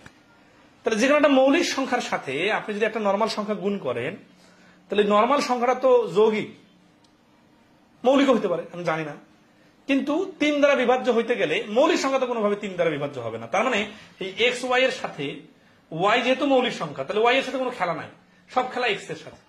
তাহলে এক্স যদি 3 দ্বারা বিভাজ্য হয়, তাহলে এক্স ওয়াই 3 দ্বারা বিভাজ্য হবে। তাহলে আমরা দেখলাম এক্স এর মান 12টা, তাহলে টোটাল ফলাফল হতে পারে 12টা, আর 3 দ্বারা বিভাজ্য এক্স এর সংখ্যা হবে 4টা, তাহলে 12 এর উপরে 4 মানে 3 ভাগের 1 ভাগ। ঠিক আছে, আশা করি ক্লিয়ার। আর মাঝখানে মৌলিক সংখ্যার কাহিনীটা বুঝছেন কিনা এটা একটু জানাবেন। মানে ওয়াই যে একটা মৌলিক সংখ্যা, এই কাহিনীটা বোঝাটা এই অঙ্কের টার্নিং পয়েন্ট। ওকে, এটা শেষ করে দিই। সম্ভাব্যতা সূত্রের মাধ্যমে প্রশ্ন। হ্যাঁ, আমরা এখন 8 নম্বর পদ্ধতি ধরবো।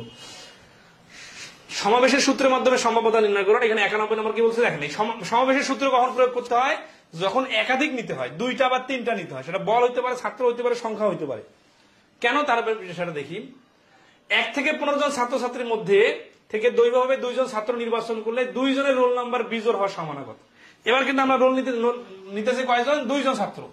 2 জন ছাত্র তখন কি সমস্যাটা হয় দেখেন, ধরেন আছে A B C D E F, এরকম ডটার অনেকগুলো। এখানে আমি যখন 1 জন নিতেছি, তখন কাকে কাকে নিতেছি এটা কিন্তু ফ্যাক্টর না। ফ্যাক্টর হচ্ছে হয় এ কে নিব, অথবা বি কে নিব, অথবা সি কে নিব, অথবা ডি কে নিব।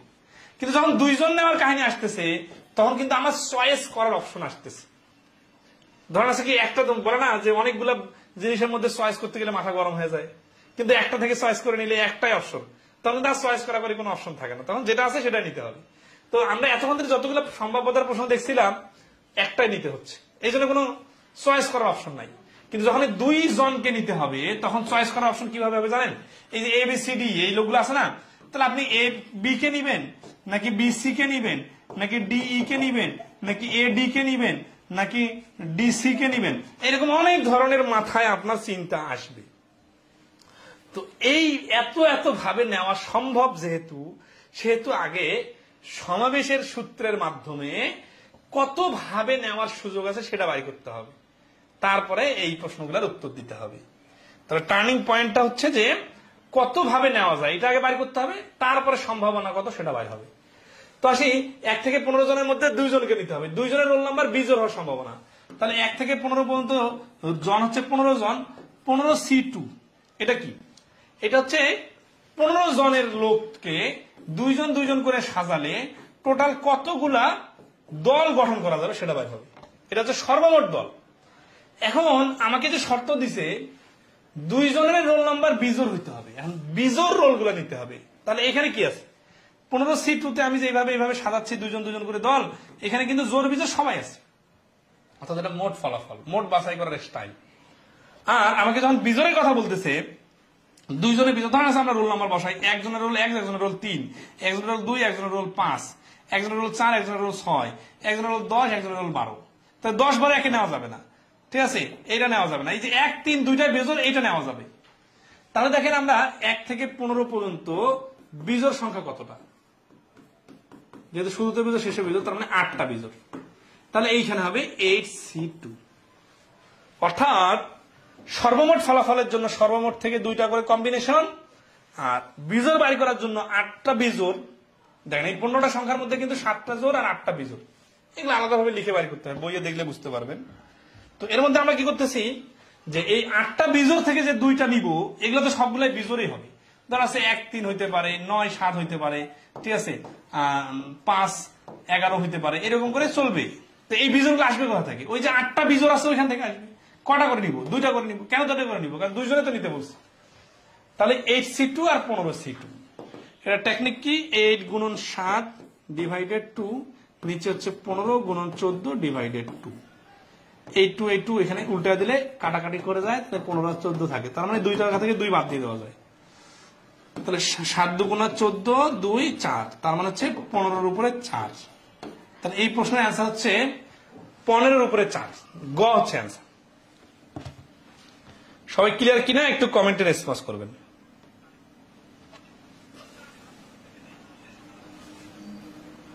এই প্রশ্নটা কি ক্লিয়ার হয়েছে? আচ্ছা, আমরা দেখি এই ধরনের প্রশ্নগুলা তখনই আসবে যখন 2 জন বা 3 জন বাছাই করার কথা বলবো। এগুলো আবার শর্টকাটে করা যায়, ঠিক আছে। এই শর্টকাটটা খুবই ইন্টারেস্টিং এবং আপনার বুঝতে অনেক সুবিধা হবে। খেয়াল করেন, যখনই 2 3 জন নেওয়ার কথা বলবে তখন আপনি তো একসাথে সবাইকে নিতেছেন না, আপনি আগে একজন নিতেছেন, তারপরে আবার গেছেন আবার একজন নিতেছেন। তো প্রথম বিজোড় বলছে 2 জনে বিজোড়, তাই না? তাহলে প্রথম জন বিজোড় হওয়ার সম্ভাবনা কত? দেখেন 15-এর উপরে 8। কেন? কারণ এই 15টার মধ্যে জোর আছে 7টা, বিজোড় আছে 8টা। তাহলে 15 জনের মধ্যে 8 জন বিজোড়, গুণন যখন আপনি একজনকে নিয়ে নিলেন আপনার হাতে, কিন্তু আপনি আবার ক্লাসরুমে গেছেন, ক্লাসরুমে যে একটা ছেলেকে ঢাকা নিয়ে আসছেন, তার বিজোড়।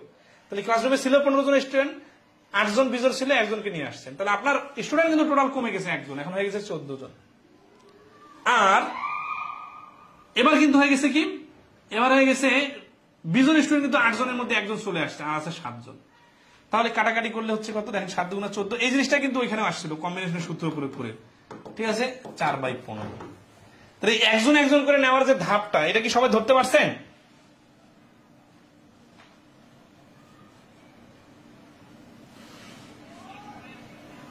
খুবই ইন্টারেস্টিং বুঝে গেলেই, ঠিক আছে। আচ্ছা, নেক্সট আসি 92 নম্বর। একটি প্যাকেট তাস থেকে দৈবভাবে 2টি তাস নেওয়া হলো। দেখেন 2টা তাস কিন্তু নেওয়া হলো, একটা যদি নিতাম তাহলে কিন্তু আগে নর্মাল তাসের অঙ্কের মতো। তাস 2টি রাজা হওয়ার সম্ভাবনা কত? তাহলে এক প্যাকেটে তাস থাকে টোটাল 52টা, 52 C2 এটা হচ্ছে সর্বমোট দুটো তাসকে নেওয়ার কম্বিনেশন, মানে দুটা করে জোড়া যদি সাজান তাহলে এতগুলো জোড়া সাজাইতে পারবেন। এখন রাজা আছে কটা? রাজা তো আছে 4টা। তাসে কিন্তু 4 ধরনের তাস থাকে, প্রত্যেক ধরনের এক ধরনের উপর রাজা থাকে, তাহলে 4C2। তাহলে এই যে যেহেতু নিচে নিচে দুই জায়গাতে 2 আছে, তাহলে 2 এর কথা বাদ দিলে হয়ে যায়, কারণ আমরা দেখলাম উল্টায় কাটাকাটি হয়ে যায়। তাহলে 52 গুণন 51, তাহলে এই যে 4 13 52, 3 17 51, 17 আর 13 গুণ করলে 3 17 51 এক হাতে করে 5, 17 কে 17 আর 5 22, 221 এর উপরে 1। তাহলে এই প্রশ্নের অ্যান্সার হচ্ছে গ। 92 নম্বর প্রশ্নের অ্যান্সার হচ্ছে গ।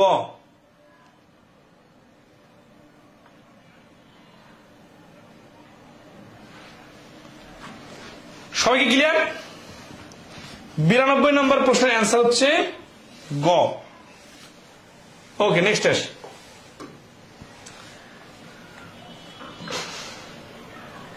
93 নম্বর দেখেন, একটি বক্সে 10টি নীল 15টি লাল মার্বেল আছে, যেমন খুশি টানলে প্রতিবারে 2টি একই রঙের মার্বেল আসার হওয়ার সম্ভাবনা কত?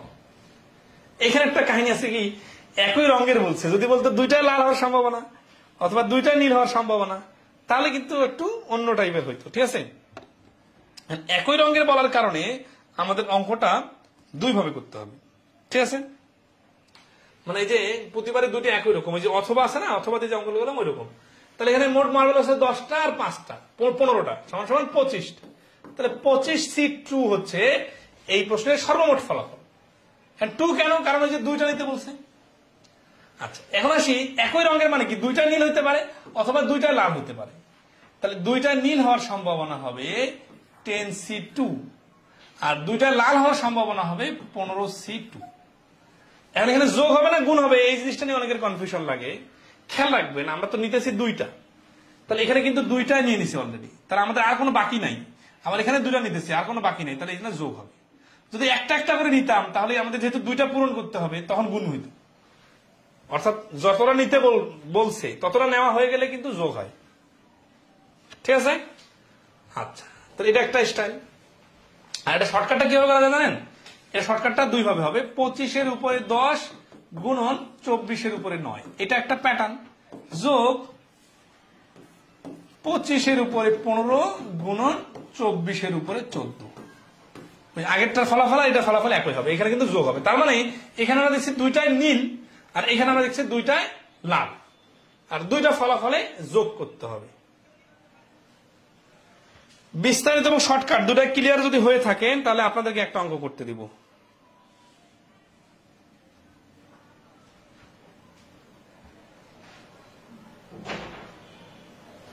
সেটা কি দেখেন,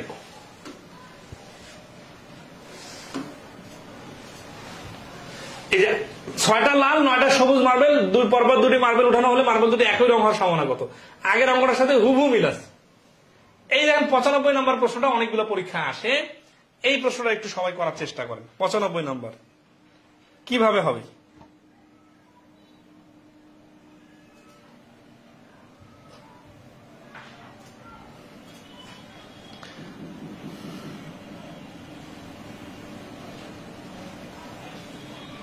এই প্রশ্নের অ্যান্সার দেন, সবাই ট্রাই করেন।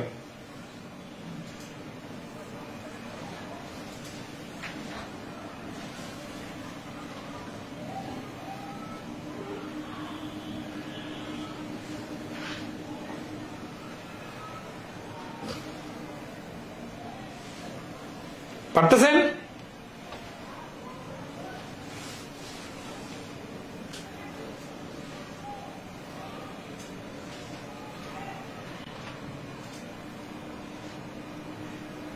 কত অ্যান্সার কত? পেড কোর্সের ক্লাস নাহলে কিন্তু এত লেংদি হইতো না। হ্যাঁ, এটা ফ্রি ক্লাস শর্ট করে দিতাম। তো এটাতে হচ্ছে কি দেখেন, 4 জন মহিলা আর 4 জন পুরুষ, তাহলে টোটাল হচ্ছে কতজন? 8 জন। 2 জন প্রার্থী দিতে হবে, তাহলে 8C2। আর 2 জনই মহিলা হওয়ার সম্ভাবনা, তাহলে 2 জনের মহিলা মানে কি? তাহলে মহিলা আছে 4 জন, তাহলে এই 4 জন থেকে আসবে 2 জন। তাহলে নিচের 2 জন হচ্ছে টোটাল থেকে 2 জন, আর উপরের 2 জন হচ্ছে মহিলা থেকে 2 জন। যদি বলতে পুরুষ থেকে 5 জন, তাহলে পুরুষ থেকে এইভাবে 4C2 হইতো। বাকিটা ক্যালকুলেশন কিভাবে হবে? উপরে 4 গুণন 3, নিচে হচ্ছে 8 গুণন 7, 4 2 গুণন 8 আর যায় না, 7 2 14, 14-এর উপরে 3, তাহলে এই 95 নম্বর প্রশ্নের অ্যান্সার হচ্ছে গ 14 উপরে 3। আর শর্টকাটটা কিভাবে? শর্টকাট হচ্ছে প্রথম জন মহিলা হওয়ার সম্ভাবনা কত, এই 8 ভাগের 4 ভাগ। দ্বিতীয় জন যখন নিতে যাব তখন কিন্তু লোক আর 8 জন নাই, 7 জন হয়ে গেছে। আর মহিলা কিন্তু 4 জন নাই, এখন 3 জন হয়ে গেছে। তাহলে এই যে দেখেন 4 2 8, এই শর্টকাটটা দেখেন কত সহজ, 14 উপরে 3। এই শর্টকাটটা কি বুঝছেন? এটা হচ্ছে প্রথম জন, এটা হচ্ছে দ্বিতীয় জন। বলেন তো প্রথম জন 8 4 হয়েছে আর দ্বিতীয় জন 7 3 হলো কেন? কারণ একজন মহিলাকে আমি নিয়ে আসছি, 8 জন থেকে একজন নিয়ে আসছি। তারপরে আবার যখন নিতে গেছি তখন তো টোটাল লোকের 8 জন নাই, 7 জন হয়ে গেছে।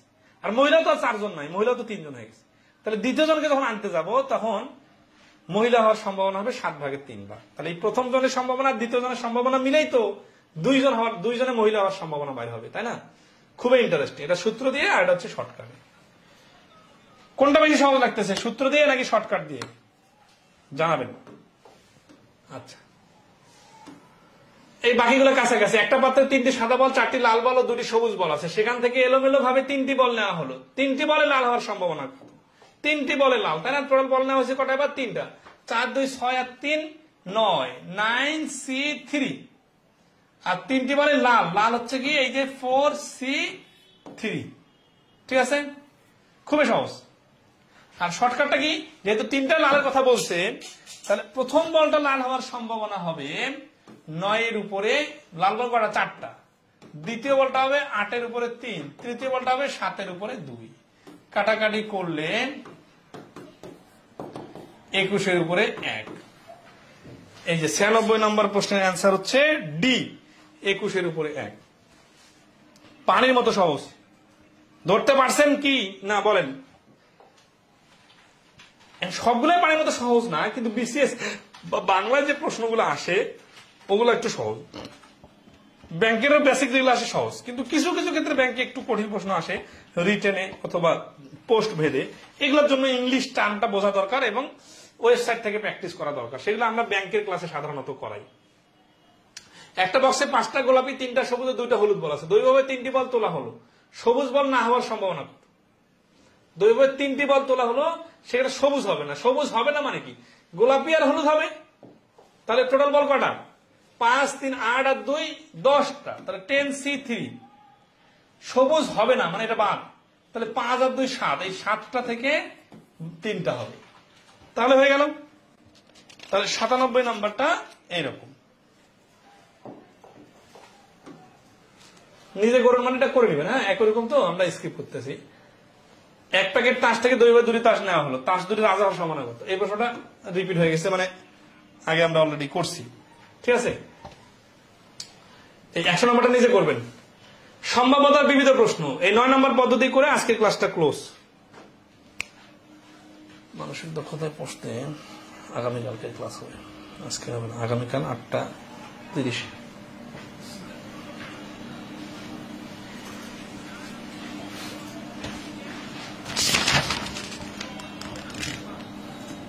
97 নম্বরটা করে দিছি তো। ওকে, আসি 101 নম্বর বলছে নিয়াজ মোর্শেদ সাহেব 2টি দাবার ম্যাচ খেললেন, তার একটিতে না হারার সম্ভাবনা কত? একটিতেও হারবে না মানে কি? 2টাতে জিতবে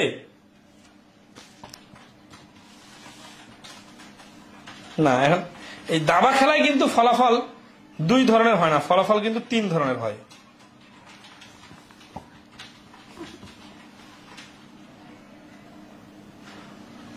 ডিমা বল বলছে 97 নম্বরটা করে দেন। 97 নম্বরটা তো অলরেডি করে দিলাম, 7C3 আর 10C3 দিয়ে। বাকি ক্যালকুলেশনটা তো করে নিতে হবে। তাহলে এখানে উইন, লস আর ড্র, এই 3 ধরনের ফলাফল আসতে পারে। এখন বলছে যে ম্যাচ হচ্ছে কতটা? ম্যাচ হচ্ছে 2টা। ঠিক আছে, তাহলে 2টা ম্যাচ হলে এই 3টা ফলাফল সমন্বয় 2টা ম্যাচ হলে কি হবে দেখেন। প্রথম ম্যাচে না হারা সম্ভাবনা সমান সমান 3/2। কারণ কি এই না হারা মানে কি? যে ড্র হবে অথবা উইন হবে। আর দ্বিতীয় ম্যাচে না হারার সম্ভাবনা কত হবে? 3/2। তাহলে 2 ম্যাচ মিলে না হারার সম্ভাবনা কত হবে? 2 ম্যাচে না হারার সম্ভাবনা হবে 3 এর উপর 2, 3 এর উপর 2 সমান সমান হচ্ছে কাটাকাটি করে 9 এর উপরে 4। এটা একটু ব্যতিক্রম প্রশ্ন। হ্যাঁ, আর যদি আমরা আরো ভেঙে ভেঙে করতে চাই, 3টা ফলাফলের উপরে 2টা ম্যাচ হলে টোটাল ফলাফল হবে 9টা। টোটাল ফলাফল 9টা দেখতে কেমন শুনবেন, সম্ভব বিন্যাসের মতো করে। প্রথম ম্যাচে উইন, পরের ম্যাচে উইন, প্রথম ম্যাচে উইন, পরের ম্যাচে ড্র, প্রথম ম্যাচে উইন, পরের ম্যাচে হার, প্রথম ম্যাচে ড্র, পরের ম্যাচে ড্র, প্রথম ম্যাচে ড্র, পরের ম্যাচে উইন, প্রথম ম্যাচে ড্র, পরের ম্যাচে লস, প্রথম ম্যাচে লস, পরের ম্যাচে লস, প্রথম ম্যাচে লস, পরের ম্যাচে ড্র, প্রথম ম্যাচে লস, পরের ম্যাচে উইন। এই যে 9টা ফলাফল আছে না, এখন দেখেন হারবে না কোনোটাতে। কি বলছে যে তার একটিতে না হারার সম্ভাবনা কত, তার মানে যেখানে এল আছে ওগুলা বাদ দিতে হবে। তাহলে এল এল বাদ, এই এল এল বাদ, এল বাদ, এল বাদ, এল বাদ, এই যে বাকি 4টা আছে এইখানে কিন্তু কোনো এল এর খাওয়া নাই। তার মানে টোটাল 9টা ফলাফল, এর মধ্যে 4টা ফলাফলে কোনো এল নাই, হয় ড্র হবে অথবা উইন হবে। তাহলে অ্যান্সার হচ্ছে 4/9। ঠিক আছে, এখন ফিল করতে পারলে অনেক ভাবে করা যায়। 16 জন বালক ও 12 জন বালিকা একটি প্রতিযোগিতায় অংশগ্রহণ করলো, একজন বালকের প্রথম, একজন বালিকার দ্বিতীয় হওয়ার সম্ভাবনা কত? এগুলো আমরা বেসিক প্রশ্ন বানাই দিছিলাম। ঠিক আছে, নিজেদের করে নিতে পারবেন।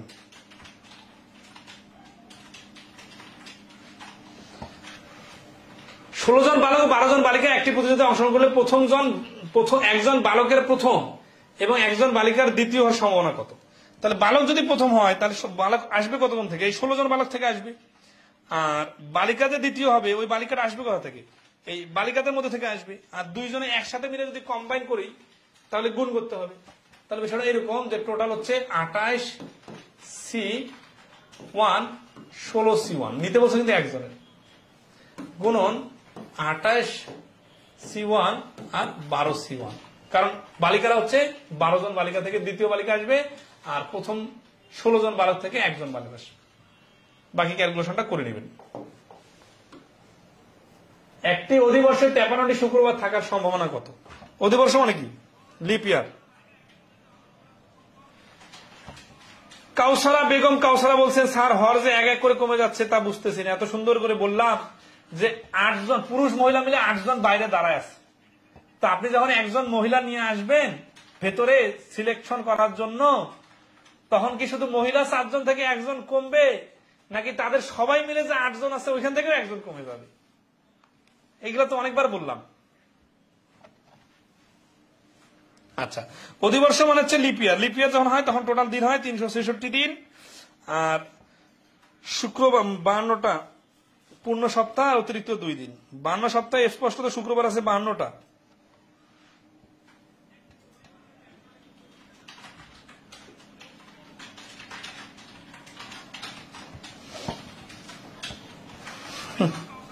এগুলো আসলে অপ্রয়োজনীয় প্রশ্ন। অপ্রয়োজনীয় প্রশ্ন মানে কি, যে ধরেন এরকম প্রশ্ন তো শেষ নাই, অনেক প্রশ্ন প্রবাবিলিটি বানানো যাবে। আপনি কি সবগুলো হ্যান্ডেল করতে পারবেন? সবগুলো হ্যান্ডেল করতে পারবেন না। যারা একটু মানে কিউরিওসিটি বেশি তারা আমাদের বইয়ের হেল্প নিয়ে করে নিতে পারেন। ঠিক আছে, আমরা জাস্ট ভেরিয়েশন বিভিন্ন থেকে কয়েকটা প্রশ্ন দিচ্ছি। 53টা মানে হচ্ছে 366 দিন লিপিয়ার। 366 দিন মানে 7 দিয়ে ভাগ করলে 5 7 35 আর 7 2 14 সপ্তাহ আর 2 দিন। এই 52 সপ্তাহে তো 52টা শুক্রবার আছে, আর 2 দিন কি? এই 2 দিনেই আসলে আসল খেলাটা। তাহলে 2 দিনের শুক্রবার হওয়ার 2 দিনের কম্বিনেশনটা কেমন হতে পারে? শুক্র শনি, আবার শনি রবি, রবি সোম, মানে 2 দিনেরটা সম্ভাবনাটা মানে 2 দিনের কম্বিনেশনটা এরকম হতে পারে। এই অবশিষ্ট 2 দিনের সোম মঙ্গল, মঙ্গল বুধ, বুধ বৃহস্পতি, আর বৃহস্পতি শুক্র, আবার শুক্র শনি মানে তো এটা রিপিট হয়ে যাচ্ছে, তাই না? তাহলে এইরকম এই বাকি অবশিষ্ট যে 2 দিন এদের কম্বিনেশন এরকম হতে পারে। তাহলে এখানে টোটাল ফলাফল হচ্ছে কত? 7টা। 1 2 3 4 5 6 7। আর এখানে আসি শুক্রবার আছে এইখানে একটাতে, আর এই যে বৃহস্পতি শুক্র এখানে আছে। তার মানে ফলাফল হবে 7 ভাগের 2 ভাগ। এটা হচ্ছে সম্ভাবনা শুক্রবার হওয়ার। 53টি শুক্রবার, দেখেন 52টা শুক্রবার হবে, 53তম শুক্রবারটা সহজে আসতেছে না। ওইটা আসতে পারে 2 ভাবে। কত ভাবের মধ্যে 2 ভাবে? 7 ভাবের মধ্যে 2 ভাবে। তাহলে 7 এর 2 সম্ভাবনা। প্রশ্ন কি এটা লাস্ট ওয়ান? হ্যাঁ, এটা লাস্ট ওয়ান।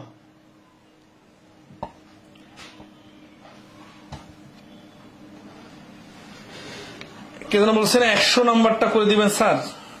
100 নম্বরটা করে দেওয়া যাবে, আসতেছি। এই 104 নম্বরটা দেখেন, এটা কি করে দেওয়া লাগবে নাকি নিজে থেকে পারবেন?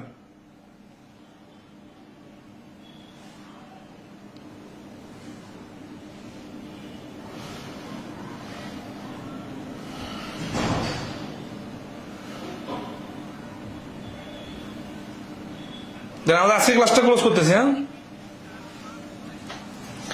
104 বলছে একজন প্রার্থী একটি শিল্প প্রতিষ্ঠানের 3টি পদে আবেদন করে। প্রথম, দ্বিতীয়, তৃতীয় পদে প্রার্থীর সংখ্যা যথাক্রমে 3, 4 এবং 2 থাকে না? ম্যানেজারের পোস্ট, অ্যাসিস্ট্যান্ট ম্যানেজারের পোস্ট, ওয়ার্কারের পোস্ট, অফিসারের পোস্ট, সহকারীর পোস্ট, এরকম। ঠিক আছে, তাহলে এখন বলছে ওই প্রার্থীর কমপক্ষে একটি পদে চাকরি পাওয়ার সম্ভাবনা কত?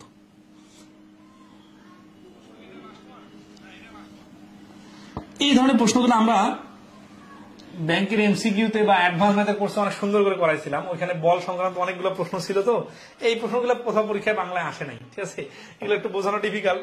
তবে লজিকটা হচ্ছে এইরকম, এই 3, 4, 2টা পদ আছে না, তাহলে 3টা পদ টোটাল, 1টা পদ, 2টা পদ, 3টা পদ। এই যে চাকরি হয়ে গেছে, প্রথমটাতে চাকরি হচ্ছে, দ্বিতীয়টাতে হয়েছে, তৃতীয়টাতে হয় নাই। প্রথমটাতে হয়েছে, দ্বিতীয়টাতে হয় নাই, তৃতীয়টাতে হয় নাই। প্রথমটাতে হয় নাই, দ্বিতীয়টাতে হয় নাই, তৃতীয়টাতে হয় নাই। তো এখন কি বলছে, এরকম আবার ধরা আছে, প্রথমটাতে হয় নাই, দ্বিতীয়টাতে হয়েছে, তৃতীয়টাতে হয়েছে। প্রথম 2টাতে হয় নাই, দ্বিতীয়টাতে হয়েছে। প্রথমটাতে হয় নাই, দ্বিতীয়টাতে হয়েছে, তৃতীয়টাতে হয় নাই। এরকম করে অনেকগুলো ফলাফল বানানো যাবে। এরকম ফলাফল কয়টা বানানো যাবে? এরকম ফলাফল বানানো যাবে 3টা পদের মধ্যে মোট ফলাফল হচ্ছে 8টা। ধারণা আছে 2 to the power Q R কি। হ্যাঁ, আচ্ছা, 8টা ফলাফল বানাই দেই। তাহলে এক্স কিউ, আর একটা হচ্ছে কি ডাবল এক্স, এটা এটা চলে আসছে, এটা এক্স টা মাঝখানে যদি দেই,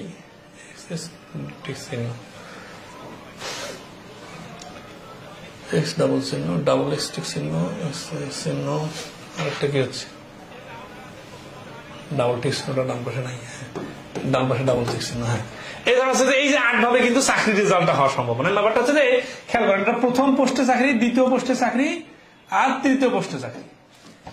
তো এখন হচ্ছে ওই প্রার্থীর, মানে একটা প্রার্থীর কমপক্ষে একটি পদে চাকরি পাওয়ার সম্ভাবনা কত? কমপক্ষে একটি পদে চাকরি কখন পাবে? এই যে দেখেন, যেই যখন এই 3টা পোস্টের একটা তো চাকরি পাবে না, এইটা বাদে বাকি সবগুলোতে দেখেন কোনো না কোনো ভাবে সে চাকরি একটা না একটা পোস্টে পাবে, টিক চিহ্ন মানে চাকরি পাবে। তাহলে বাকি 7টা ফলাফল হচ্ছে তার অ্যান্সার, মানে 8-এর উপরে 7 হচ্ছে তার অ্যান্সার। কিন্তু এইভাবে তো সবগুলো দেখানো যাবে না। আচ্ছা, 8টা ফলাফল, একটি মাত্র চাকরি দরকার।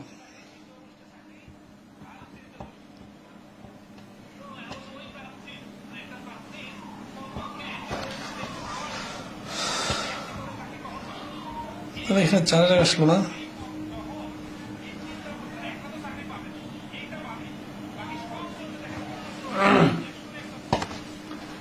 কমপক্ষে একটি, ওই প্রার্থীর কমপক্ষে একটি পদে চাকরি পাওয়ার সম্ভাবনা কত? কমপক্ষে একটি পদে, মানে যেবার 3টা পদে চাকরি পাবে না, তাহলে ওই প্রার্থীর একটি পদে চাকরি না পাওয়ার সম্ভাবনা 4-এর 1 কেন হলো? 8-এর 1 হবে। এখানে মিস্টেক আছে, বইয়ের মধ্যে মিস্টেক আছে।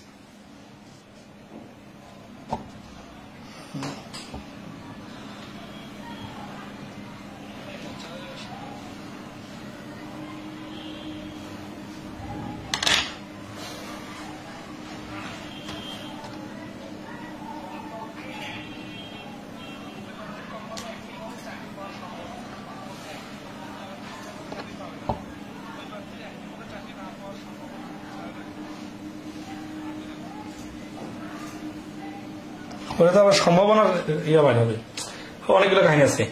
এটা আপনার বই থেকে সমাধান করে নিন, এটা মানে একটু জটিল হয়ে যাচ্ছে, বোঝানো কঠিন হয়ে যাচ্ছে। প্রথম পদে, মানে প্রথম প্রার্থীর পদ হচ্ছে কত? একজন প্রার্থী একটা শিল্প প্রতিষ্ঠানে 3টি পদে আবেদন করলো। প্রথম, দ্বিতীয়, তৃতীয় পদের প্রার্থীর সংখ্যা যথাক্রমে 3টা প্রার্থী, 4টা প্রার্থী, 2টা প্রার্থী। তাহলে প্রথম পদে চাকরি পাওয়ার সম্ভাবনা হচ্ছে 3টার মধ্যে কি বলছে, চাকরি পাওয়ার সম্ভাবনা 3-এর 1, 4-এর 1, সবগুলোতে তো একটা একটা করে, কারণ তার তো চাকরি লাগবে একটা পোস্ট। তাহলে এখানে হবে 3-এর 1, 4-এর 1 আর 2-এর 1। ঠিক আছে, আচ্ছা, তাহলে যদি চাকরি পাওয়ার সম্ভাবনা 3-এর 1 হয়, তাহলে চাকরি না পাওয়ার সম্ভাবনা এখানে হবে 3-এর 2, এখানে হবে 4-এর 3, আর এখানে হবে 2-এর 1। ঠিক আছে, আচ্ছা, এখন যদি আমরা এদের কম্বাইন ফলাফল বাইর করি যে 3টা পদে চাকরি পাবে না, এরকম ফলাফল হচ্ছে 3-এর 2, 4-এর 3 আর 2-এর 1। মানে এটা হচ্ছে সম্ভাবনা পাবে, আর এটা হচ্ছে পাবে না। ঠিক আছে, তাহলে একটাতে পাবে না, 2টাতে পাবে না, 3টাতে পাবে না। এখন যদি 3টা একসাথে গুণ করে দেই তাহলে যেটা হবে 2 2 কাটা 3 3 কাটা 4-এর উপরে 1, 4-এর উপরে 1 হচ্ছে সে একটাতেও চাকরি, একটা পোস্টেও চাকরি পাবে না। মোট ফলাফল 1, এখান থেকে যদি 1 ভাগের ফলাফল না পায় তাহলে 4/3 ভাগ হচ্ছে তার যে কোনো একটা পোস্টে চাকরি পাওয়ার সম্ভাবনা।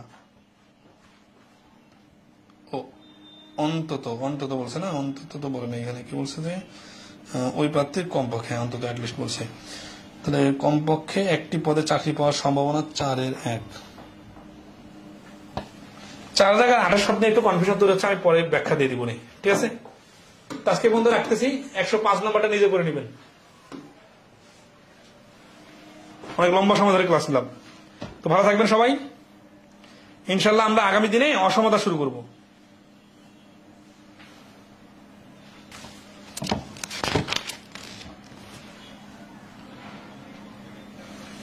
শুভরাত্রি।